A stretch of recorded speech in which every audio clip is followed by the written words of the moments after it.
यह देव स्थान जो आप देख रहे हैं ये हनुमान धारा है और ये चित्रकूट में है। तो आज हम आप लोगों को हनुमान धारा से जुड़ी हुई कुछ रोचक बातें बताएंगे।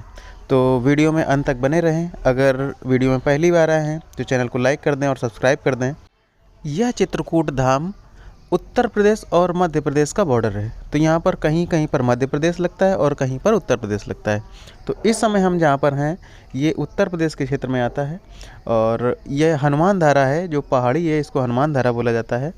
यहाँ ऊपर से 2 जलकुंड बने हुए हैं और उनसे पानी लगातार गिरता रहता है और नीचे हनुमान जी की मूर्ति बनी हुई है जिस पर पानी गिरता रहता है। तो आज हम लोग चल रहे हैं हनुमान धारा और यहाँ पर काफ़ी सारी सीढ़ियाँ हैं, इनको चढ़कर ऊपर हम लोगों को चलना है। तो चलते हैं क्योंकि यहाँ पर जो चढ़ाई है वो काफ़ी खड़ी चढ़ाई है, तो आराम से ही चलना यहाँ ज़्यादा सही रहेगा। हनुमान धारा की इस चढ़ाई में चढ़ने से पहले आपको नीचे ही कुछ दुकानें मिलेंगी, वहाँ से आप प्रसाद ले सकते हैं और वहाँ पे प्रसाद में आपको देसी घी से बने हुए बेसन के लड्डू या सिंपल बेसन के लड्डू मिल जाएंगे और उसके साथ में बंधन भी मिल जाएगा। वहाँ से आपको सिंदूर और उसके साथ में एक तेल दे देते हैं ये लोग। तो इतना सब कुछ वहाँ पर ऊपर चढ़ता है। तो अगर आप चाहें तो वहीं नीचे ले सकते हैं या फिर ऊपर जब आप जाएंगे जहाँ हनुमान धारा में पूरी चढ़ाई चढ़ के, तो ऊपर भी कुछ दुकानें हैं, वहाँ पर भी आप प्रसाद ले सकते हैं। अगर आप नीचे प्रसाद ले लेंगे तो एक ये समस्या हो जाती है कि रास्ते में आपको कुछ बंदर भी मिलते हैं जो कि प्रसाद छीनने की कोशिश करते हैं और आपको काफ़ी प्रॉब्लम होगी। इसलिए अगर आप चाहें तो प्रसाद नीचे से लेकर उसको छुपा के ले जाएं और अगर छुपा के नहीं ले जा सकते हैं तो आपको ऊपर ही ले लेना ज़्यादा सही रहेगा। हनुमान धारा में ऊपर जाने के लिए सीढ़ियाँ बनी हुई हैं और साथ में लोहे की रेलिंग भी है जिससे आप आसानी से ऊपर चढ़कर जा सकते हैं और थकान लगने पर कहीं पर भी बीच में आप रुक सकते हैं और आराम कर सकते हैं। हम जैसे ऊपर चल रहे हैं और कुछ लोग ऊपर से नीचे की तरफ आ रहे हैं और कुछ लोग ऊपर भी जा रहे हैं और यहाँ पर काफ़ी बंदर हैं, उनसे अभी ज़रा बच के ही सावधानी से जाना पड़ेगा। तो हम लोग ऊपर चल रहे हैं इस समय और आधी चढ़ाई चढ़ के हम लोग ऊपर आ चुके हैं। और यहाँ से अगर हम दूसरी तरफ का आपको नज़ारा दिखाएं, ये तो 2 लोग जो हैं कुछ वापस आ रहे हैं वहाँ से और हम लोग ऊपर की तरफ चल रहे हैं। काफ़ी ऊंचाई हो गई है यहाँ से। अगर इतनी ऊंचाई पर चढ़कर फिर यहाँ से हम अगर चारों तरफ का नज़ारा देखते हैं तो बहुत ही बेहतरीन लग रहा है देखने में। ये देखिए अभी पहाड़ ऊपर जहाँ हम लोग को चढ़ कर जाना है और ये थोड़ा सा नीचे का क्षेत्र है, ये पूरा शहर बसा हुआ है और इस तरह का नज़ारा यहाँ से लगता है। दूर दूर के पहाड़ भी यहाँ से देख सकते हैं आप और मैदानी क्षेत्र भी आराम से देख सकते हैं। अब हम लोग फिर से ऊपर चलते हैं। अगर आप यहाँ पर कभी आएँ तो ऐसे मौसम में आएँ कि ज़्यादा गर्मी ना हो, क्योंकि यहाँ पर पूरा खुला हुआ है और धूप हो जाएगी तो यहाँ पर चढ़ने में थोड़ी सी प्रॉब्लम होती है। अब हम लोग लगभग पहुँचने ही वाले हैं और ये जो दिख रहा है आपको ये रोपवे का था और ये पहले पुराना रास्ता था, यहाँ से लोग चढ़कर ऊपर जाते थे और इसी जगह से मंदिर पहुँच जाया करते थे। अब हम लोग थोड़ा सा और बचा चढ़ने के लिए, ये आखिरी सीढ़ियाँ हैं और इनको जैसे ही चढ़ जाएंगे वैसे ही हम लोग मंदिर के मुहाने पर पहुँच जाते हैं। ये दर्शन करके लोग वापस आ रहे हैं और हम लोग ऊपर की तरफ चल रहे हैं। ये द्वार है जहाँ से हम लोगों को अंदर जाना है और अंदर हनुमान धारा में हनुमान जी के दर्शन करने हैं। अगर हम यहाँ से भी चारों तरफ का क्षेत्र आपको दिखाएं तो रोपवे के साथ साथ ये नीचे का है। देखिए काफ़ी सारे बंदर भी हैं यहाँ पर जो लड़ते झगड़ते रहते हैं पूरे टाइम पे और काफ़ी डेंजरस हो जाता है कभी कभी यहाँ पे।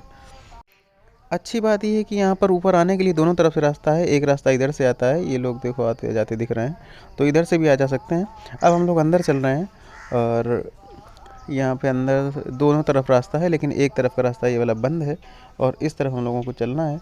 यहाँ पर एक लोग बैठते हैं जो कि ड्रम वगैरह बजाया करते हैं। अब इसके अंदर जब आगे चलते हैं तो अब यहाँ से कुछ दुकानें हमें दिख रही हैं आगे की तरफ, जहाँ सामान ले सकते हैं या प्रसाद वगैरह ले सकते हैं। ये रोपवे का लाइन दिख रहा है और इसके आगे हम लोग पहुँचने वाले हैं हनुमान धारा के मंदिर में। यहाँ पर हनुमान जी विराजमान हैं इस पहाड़ी में इतनी ऊंचाई पर और ये जलधारा हनुमान धारा वाली ही गिर रही है। ये जो आप देख रहे हैं ये इतना अच्छा पानी है, आरओ वाटर जैसे होता है उसी तरह से है ये। अगर आप पी के देखेंगे तो बहुत ही आनंदमय और ठंडा पानी है। अब सीढ़ी से हम लोग ऊपर चढ़ते हैं और मंदिर में प्रवेश करते हैं इस जगह से। ये जो पहाड़ी है ये हनुमान धारा के नाम से जानी जाती है और ये राम घाट से लगभग 3 से 4 किलोमीटर की दूरी पर है। अगर आप यहाँ पर आना चाहते हैं तो राम घाट से ही आपको टैक्सी मिल जाएगी और आप बोलेंगे कि हमें हनुमान धारा जाना है तो आपको यहाँ पर पहुँचा देंगे। ये हनुमान धारा का मंदिर है जिसमें ये बजरंगबली की मूर्ति आपको सामने दिख रही है और ऊपर से यहाँ पर झरने से पानी गिरता है। यहाँ जहाँ पंडित जी बैठे हैं इसके जस्ट पीछे पानी गिरता है। तो अगर हम यहाँ की आपको कथा बताएं, ये बात उस समय की है जब भगवान बजरंगबली ने लंका में आग लगा दी थी और उसके बाद उनका पूरा शरीर जलने लगा था, तपने लगा था। जब वो वहाँ से लौट कर आए तो उन्होंने प्रभु श्री राम से बोला कि हमारा पूरा बदन जल रहा है और काफ़ी समस्या हो रही है हमको। तो भगवान श्री राम ने उनको बोला कि तुम चित्रकूट जाओ और चित्रकूट में एक पर्वत है, वहाँ से जल धाराएँ नीचे गिरती हैं और उस जगह पर आप बैठोगे तो काफ़ी आराम मिलेगी। तब बजरंगबली यहाँ पर आए और इसके नीचे बैठे और उन पर जल धाराएँ गिरी, तब उनको काफ़ी इससे आराम मिली और तब से यह स्थान हनुमान धारा के नाम से जाने जाना लगा। हनुमान धारा के दर्शन के बाद हम लोग फिर से ऊपर चलते हैं और ये सीढ़ियाँ फिर से ऊपर की तरफ बनी हुई हैं। दीपावली की वजह से पुताई भी यहाँ पर कर दी गई है, अच्छा भी लग रहा है यहाँ पर। और ये उनसे भी ऊंचा है, अभी पहाड़ में साइड से जो ऊपर सीढ़ियाँ जा रही हैं ये काफ़ी ऊंचाई ऊपर हो जाती है। और लोग बताते हैं कि यहाँ पर आगे रसोई है, सीता रसोई के नाम से जाना जाता है। तो हम लोग ऊपर चल रहे हैं और कुछ मंदिर ऊपर भी होंगे तो वहाँ भी दर्शन कर लेते हैं। यहाँ से देखिए नीचे का नज़ारा है और बहुत ही अच्छा लगता है यहाँ पर देखने में। अब हम लोग सबसे ऊंचाई वाले क्षेत्र में आ गए हैं। यहाँ पर नाश्ता की भी दुकानें लगी हुई हैं और कुछ ऐसी भी दुकानें हैं जो रबड़ी भी बेचती हैं, तो यहाँ पर आपको रबड़ी भी मिल जाएगी। अब हम लोग अंदर यहाँ पर चल रहे हैं। यहाँ पर कई सारे छोटे छोटे मंदिर लोगों ने बना रखे हैं, ये देखिए रास्ते में जितने भी मिलते जा रहे हैं। और सबसे बड़ी समस्या यहाँ पर ये है कि ये लोग आपको प्रेस करते रहेंगे कि यहाँ से निकलिए, यहाँ से चलिए और इसमें 10 रुपये चढ़ाइए, इसमें ये करिए, इसमें ये करिए। मतलब इनका पूरा समय का मतलब ये होता है कि आप इनको पैसे चढ़ाते रहें, पैसे देते रहें। ये ज़बरदस्ती आशीर्वाद भी देते रहेंगे आपको। ये समस्यात्मक है, मतलब आपको दर्शन करने में समस्या करने वाले लोग हैं। ये जो आपको हम बात बता रहे हैं ये यहाँ के पुजारियों की बात बता रहे हैं। और रास्ता भी इस तरह से यहाँ पर बना होगा कि आप कोई भी मंदिर छोड़ के यहाँ से निकल नहीं सकते हैं। अगर आप किसी मंदिर पर नहीं जा रहे हैं तो रास्ता दूसरा उसी मंदिर से होकर जाता हुआ होगा, तो आपको उस मंदिर से जाना ही पड़ेगा। और रास्ते में देखो ये पुजारी जी खड़े हैं, इनका कहना है कि 10 रुपये आप यहाँ पर चढ़ाओ तो भगवान आपको प्रसाद दर्शन दे देंगे और आपका सारे काम बन जाएगा, मनोकामनाएँ पूर्ण हो जाएंगी। केवल 10 रुपये में ही सारा काम हो जाता है। इतनी समस्या है इनके साथ में कि जितने भी लोग यहाँ पर जाते हैं तो ज़बरदस्ती है कि आपको देना ही है। और अगर आप नहीं देते हैं तो आशीर्वाद तो देंगे ही, लेकिन फिर आप अच्छे से दर्शन नहीं कर पाएंगे क्योंकि इनकी बातों में ही आप उलझे रहेंगे और डिस्टर्ब हो जाएंगे। अब जैसे हम लोग आगे बढ़ते हैं, यहाँ पर एक प्राचीन मंदिर है और यहाँ से अंदर चलते हैं। तो अंदर देखते हैं, यहाँ से हमने दर्शन किया प्राचीन मंदिर के और एक पंडित जी दर्शन पहले से ही करना है। इनका मानना है कि यहाँ पे दर्शन करिए और यहाँ पर पैसा चढ़ाना बहुत ज़्यादा ज़रूरी है क्योंकि बहुत पुराना मंदिर है। और अगर आप यहाँ पर दर्शन करते हैं और पैसे चढ़ाते हैं तभी आपको भगवान आशीर्वाद देंगे। आगे चलते हैं, देखिए यहाँ से रास्ता बंद कर रखा है और रास्ता इसीलिए बंद कर रखा है कि यहाँ से गुजरना है आपको, यहाँ पर फिर से इनको पैसे देने हैं। इसके साथ में यहाँ पर एक समस्या और है कि आप जब चढ़ाई चढ़कर ऊपर आते हैं तो रास्ते में कई सारे पंडित ऐसे मिल जाएंगे आपको कि जो गेरुए कपड़े पहने होंगे और एक हनुमान जी की मूर्ति भी रख रखा होगा उन्होंने, और आपसे ये बोलेंगे कि यहाँ पर बंधन चढ़ाने के लिए आप या तो बंधन चढ़ा दीजिए या कुछ पैसे दे दीजिए तो हम बंधन आपके नाम से यहाँ पर चढ़ा देंगे। अगर आप नीचे से बंधन और सिंदूर लेके आए हैं तेल और इनको आप दे देते हैं तो ये अपने पास उसको रख लेते हैं और शाम के टाइम नीचे जाकर पुनः दुकान वाले को वापस करके उससे पैसे ले लेते हैं।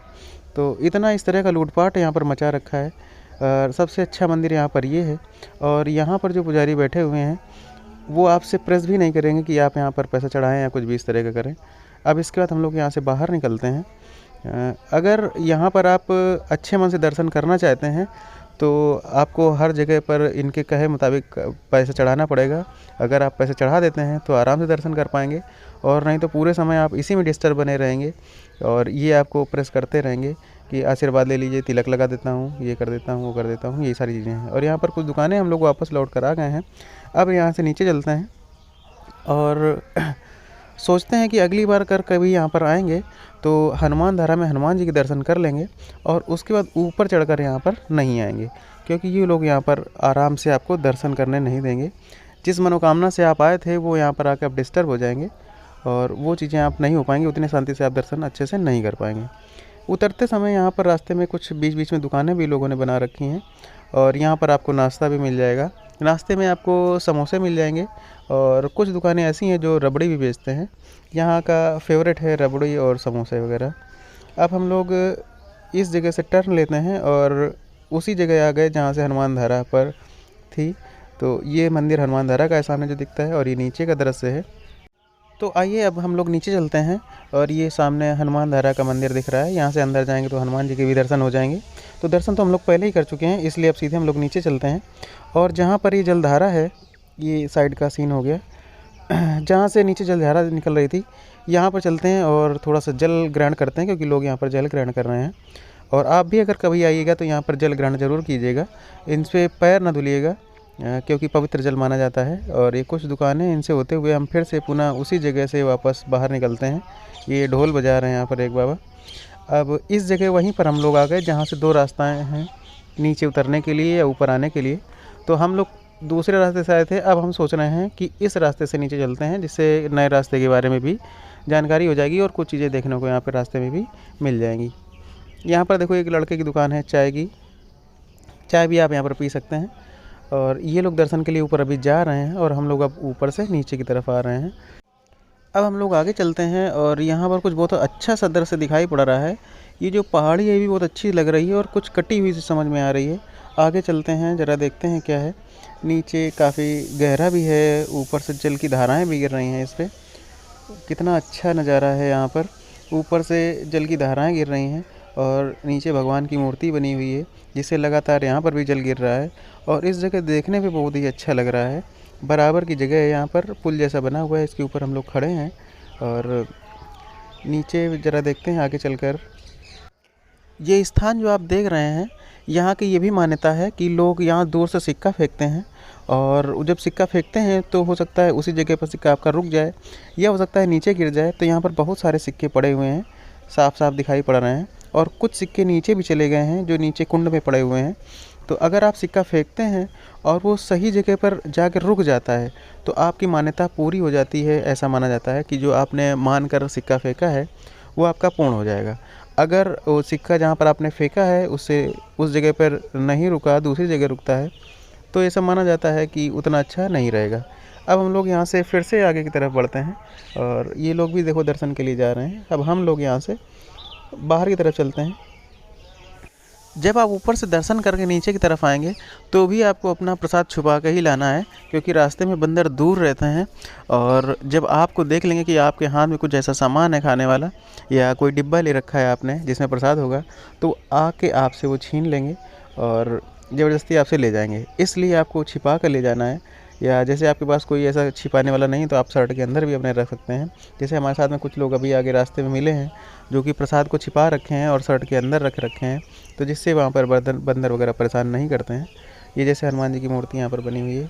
अब फिर से हम लोग आगे चल रहे हैं और उतरने में काफ़ी आराम है और काफ़ी अच्छा लग रहा है। यहाँ पर इतना अच्छा नज़ारा है, प्राकृतिक नज़ारा, चारों तरफ सुंदर नज़ारा है।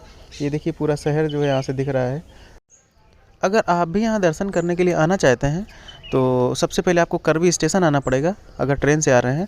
और रेलवे स्टेशन से करवी से ही आपको गाड़ी मिल जाएगी जो कि आपको 4 धाम की यात्राएं वहीं से करा देगी। और उन 4 धामों में आपको हनुमान धारा भी लेके आएंगे वो लोग।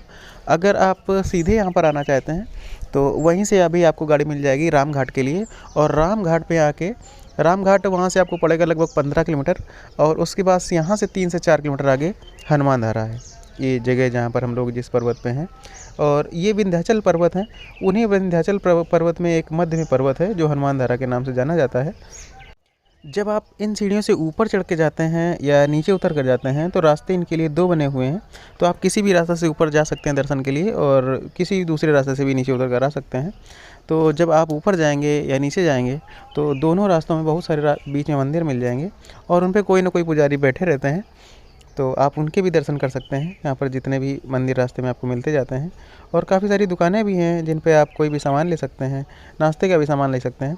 लेकिन एक चीज़ हमें ये याद रखनी चाहिए कि हम किसी भी पहाड़ में या पहाड़ी में जहाँ पर भी जा रहे हैं, अगर ऊपर चढ़कर जाएंगे तो ऊपर जो भी सामान आपको मिल रहा होगा वो थोड़ा सा महंगा मिलेगा। तो यहाँ पर भी यही हाल है। जैसे जैसे हम लोग ऊपर जाते जाते हैं तो वहाँ पर सामान जो भी मिलेगा वो थोड़ा सा महंगा ही मिलेगा। तो अगर आप नीचे से ले जाएंगे तो सामान्य रेटों में मिलेगा और जब ऊपर कोई सामान लेंगे तो थोड़ा सा महंगा मिलेगा। उम्मीद करते हैं आपको जानकारी पसंद आई होगी। धन्यवाद।